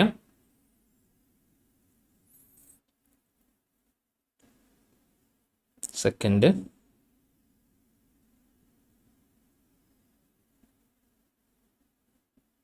തേർഡ്,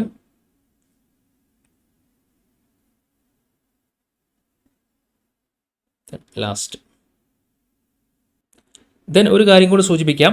ഇവിടെ എന്തുകൊണ്ടാണ് നമ്മൾ fixed production overhead based on production എടുക്കുന്നത്? സാർ ഫിക്സഡ് കോസ്റ്റ് എല്ലാ സമയത്തും സെയിം അല്ലേ? ഇവിടെ നിങ്ങൾ യൂണിറ്റ് ബേസിലല്ലേ ഫിക്സഡ് കോസ്റ്റ് എടുത്തത്?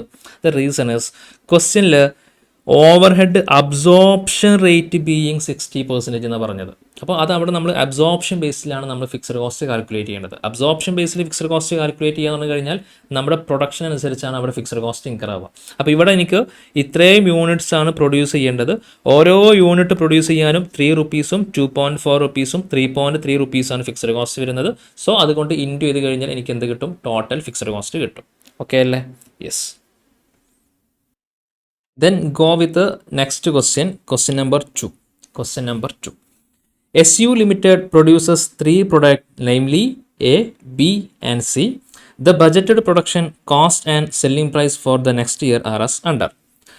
Direct material, product A ക്ക് 24 rupees, B ക്ക് 16 rupees, C ക്ക് 12 rupees. That means material cost per unit ആണ് കേട്ടോ പറഞ്ഞത്. പ്രൊഡക്റ്റ് എ ഉണ്ട്, ബി ഉണ്ട്, സി ഉണ്ട്. എക്ക് ഒരു യൂണിറ്റ് പ്രൊഡ്യൂസ് ചെയ്യാൻ 24 rupees ആണ് മെറ്റീരിയൽ കോസ്റ്റ്. ബിക്ക് 16 rupees ആണ്. സിക്ക് 12 rupees ആണ്. Direct wages rate per hour വേജസിൻ്റെ സ്പെഷ്യാലിറ്റി ഇവിടെ ഡിപ്പാർട്ട്മെൻറ്റ് എ ഉണ്ട്, ഡിപ്പാർട്ട്മെൻറ്റ് ബി ഉണ്ട്. ഡിപ്പാർട്ട്മെൻറ്റ് 1ഉം ഡിപ്പാർട്ട്മെൻറ്റ് 2ഉം. ഡിപ്പാർട്ട്മെൻറ്റ് 1ന് hourly rate wage rate 4 rupees per unit ആണ്.